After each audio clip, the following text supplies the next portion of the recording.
So now you can see that most issues affecting the walker are a result of joint dysfunction and the inability of the bones, muscles, and nerves to perform their duties. Whether from a traumatic incident or because of weakness, the joint experiences imbalanced control, which leads to dysfunctional movements and then eventually symptoms as tissues get damaged. This creates a musculoskeletal foundation problem that plagues the active walker.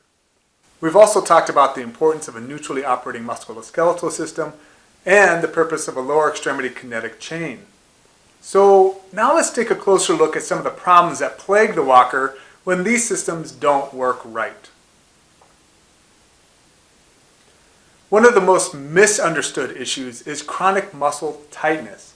Why does it keep coming back?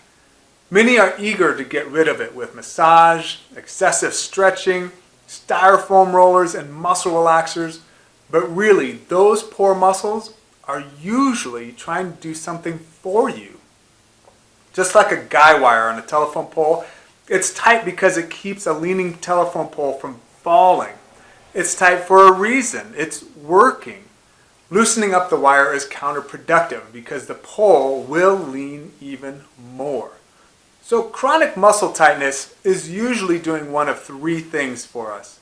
One, it's either trying to correct an unbalanced, leaning, or tilting skeleton by pulling it back into neutral. Two, it is acting like a splint for a joint that's damaged to keep it from moving and getting even more damaged, like when you hold your arm after a bad fall and have injured it and you're wanting to hold it to protect it. Or three, it has gotten short because of a lack of adequate stretching and exercise. Muscles rarely contract for no reason. We want to know why the muscle is contracting. Depending on where the chronic muscle spasm is, can determine if the misalignment is a result of poor technique, poor health and maintenance, and/or an underlying pathological concern. For the active walker, hip pain can be the result of pelvic misalignment that can have structural and/or functional origins. This causes the hip socket to load improperly when involved in lower extremity kinetic chain as it absorbs and distributes the impact shock. The misaligned pelvis, among other things, creates what's called a functionally short leg.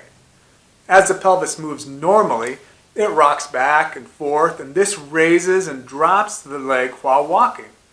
When the pelvis is dysfunctional, it will tend to keep the leg on the affected side raised and causes a functionally short leg. Now this is not the same as a congenital short leg, which is always present because the leg bones just weren't formed correctly. Obviously, the functional short leg will cause you to walk awkwardly. To compensate for this, the brain will recruit muscles and modify the way the leg moves to decrease any deviations in movement. This constant corrective action will eventually cause hip problems such as chronic muscle tightness, joint irritation and pain, bursitis, arthritis, and poor gait.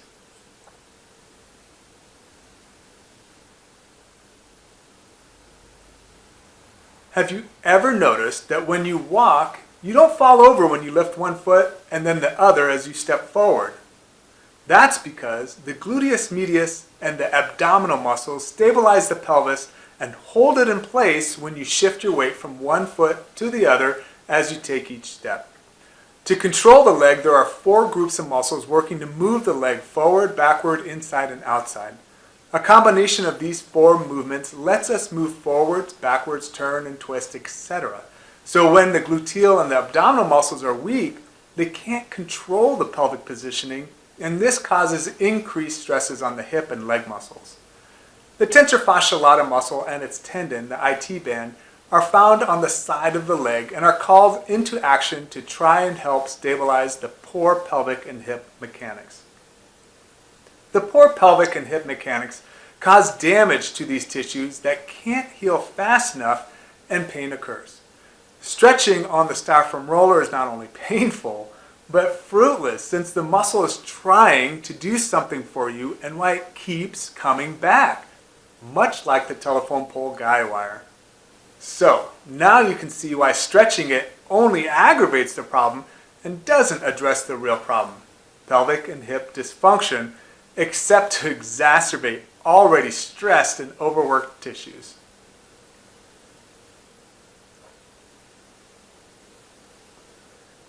Believe it or not, there are different locations and types of knee pain, and this reflects the different structures and problems the knee is experiencing. Each has its own story and will determine what direction the examination will go. For example, knee pain along the inside of the knee joint when walking, running, or standing can indicate a misaligned pelvis. Pain along the outside of the knee joint can indicate a meniscus tear. Pain along the top or bottom of the kneecap can indicate overuse injuries from poor hip, pelvic, and foot issues, as well as bad training practices. Pain along the back of the knee can indicate poor foot function from chronic calf dysfunction. Ironically, the knee is rarely the source of the problem. It bends, and that's just about it. Besides obvious traumatic injury, problems usually occur when the knee is forced to do something it doesn't do, such as twisting, binding, and shearing.